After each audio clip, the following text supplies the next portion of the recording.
Yun, magandang araw po sa inyong lahat, Luzon, Visayas, Mindanao, pati na rin po sa mga kababayan nating OFW dyan. Welcome po sa panibagong reaction video dito sa Makapili TV. Ngayon po, pag-usapan lang po natin itong war on drugs ni Pangulong Bongbong Marcos na ang kanyang estilo ng war on drugs is bloodless. So, ayaw niya yung ginawa ni Pangulong Duterte na oplan tokhang na sinasabi nilang maduguraw dahil marami raw ang namatay. Pero kung tatanungin mo naman yung mga Pilipinong kababayan natin, kung ano yung mas gusto nila, kung ayaw ba nila yung ginawang pag ano ni Pangulong Duterte, yung paglaban sa mga drug lord na yan, sa mga addictus. So, taong bayan ang magsasabi kung gusto mo nila o hindi.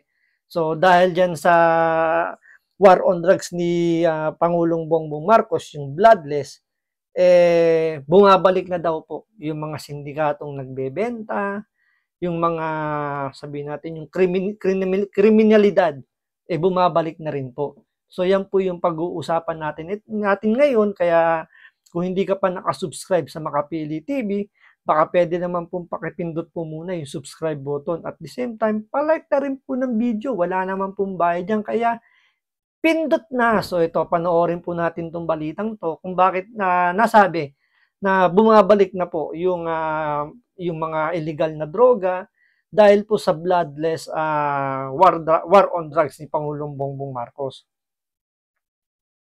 Yung liquid naman yun, ginagawa nila solid, parang shabu pa rin nga eh. Nag-crystallize pa rin, may process. Ay shabu from liquid na mahirap i-detect minsan, di ba? Kala mo ordinary distilled water or mineral water only. Unti-unti nang bumabalik ang mga sindikato ng iligal na droga sa bansa.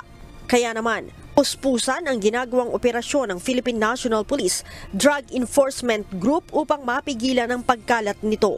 Bukod sa shabu, marijuana at ecstasy, sinabi ni PIDEG Director Police Brigadier General Eliazar Mata na mayroon silang natuklasang bagong iligal na droga. See?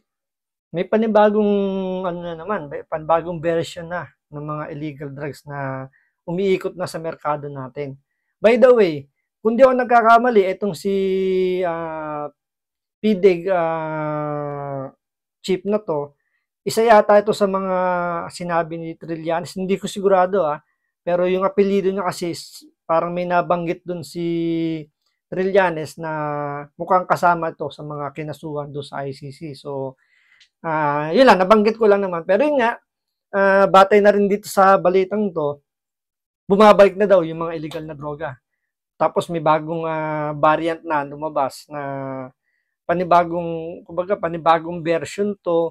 Aside dati kasi ang nauso, 'di ba, ecstasy, yung mga ganyan, party drugs.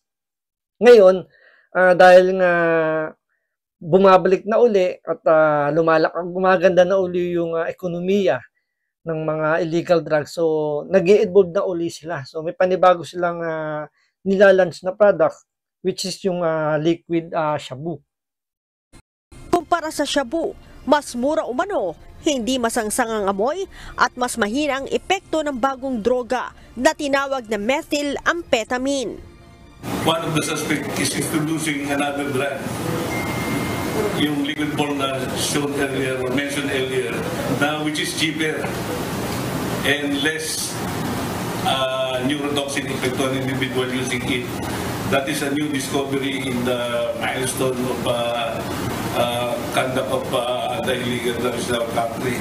Pwede na rin po palang gawin ito doon sa room lang ng isang condominium na kapag manufacture sila ng small scale na cheaper compared to ordinary shabu. Lesser ang tama na toxin sa ating Eurosystem. Ibig sabihin, hindi masyado nakakabaliw itong drugs na ini-introduce nila. Nag-i-innovate din po sila. So, ibig sabihin, yung bagong drugs na ginawa ngayon, siguro same lang yung value, pero yung tama, medyo mababa. So, parang ginawa nila rito, parang binabaan yung quality ng mga shabu para mabilis may distribute. So, hinaluan nila ng kung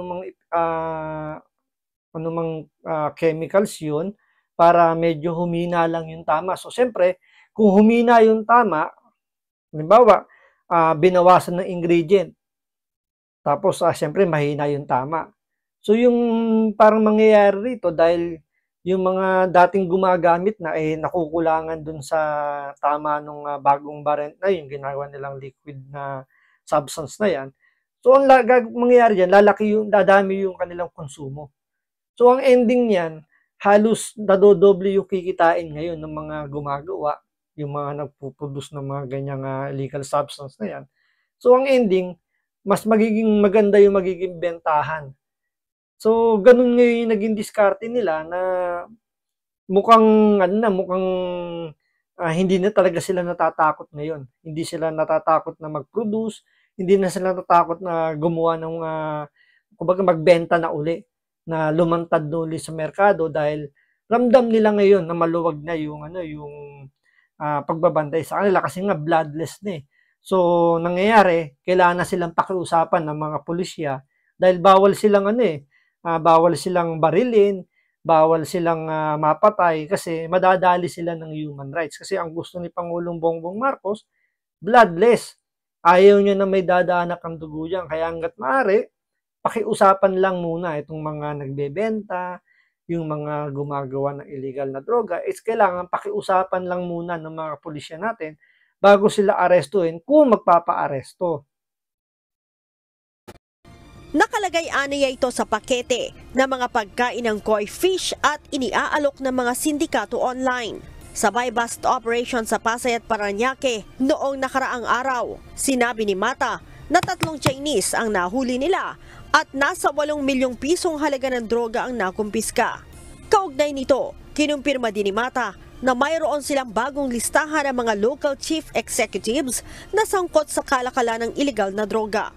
We received report that right now we are validating and Biruin nyo, meron silang panibagong ginawang drug list ng mga chief executive. So, possible to, mga mayor to kasi chief executive eh. Ang pinaka-chief executive is yung presidente kung sa national, pero kung local, chief executive, most probably mga mayor to. So, ito na yung nagpapatunay na kumbaga dito natin makikita kung ano ba yung mas epektibo. Di ba? Kung dati, nung panahon ni Pangulong Duterte, dyan sa Oplan Tokhang niya, takot lumabas yung mga drug lord. Di ba? Takot silang mahuli dahil alam nila may kalalagyan sila. Pero ngayon, dahil nga bloodless na yung war on drugs ni Pangulong Marcos, naglalabasan na sila. Bakit? Kasi alam naman nila hindi sila mamamatay eh. Alam nila na hindi sila basta-basta pwedeng barilin. Alam nila na pakikiusapan lang muna sila para sumuko. Kaya tingnan mo yung nangyari rito sa yung mga nahuli nila mga Chinese national na nahuli sa bypass diyan sa illegal na yan. Nahuli lang. Pero hindi na natatakot mahuli. Bakit? Hindi naman sila mawawala eh. At the same time, makakaano pa naman sila, makakakilo sila ng maayos sa bilibid. Unlike before, kay Pangulong Duterte, hanggat maaari ayaw nilang makulong. Alam niyo kung bakit? Kasi nag-aantay si Bantag dun si General Bantag sa bilibid. Alam nila, i-welcome sila ni General Bantag, kaya takot sila na makulong. Kaya nga karamihan dyan, lumalaban dyan. Diba? Ayaw nila magpahuli ng buhay. Eh ngayon, dahil nga wala na si Pangulong Duterte, maluwag na yung pagbebenta ng illegal na droga, bloodless nga, di ba? So, hindi na sila mamamatay. Baka nga pagdating pa nila dun sa bilibid, pag nahuli sila, baka i-welcome pa sila. Yan yung epekto ng sabihin natin, mahinang war on drugs. Makikita ninyo kung saan yung pagkakaiba.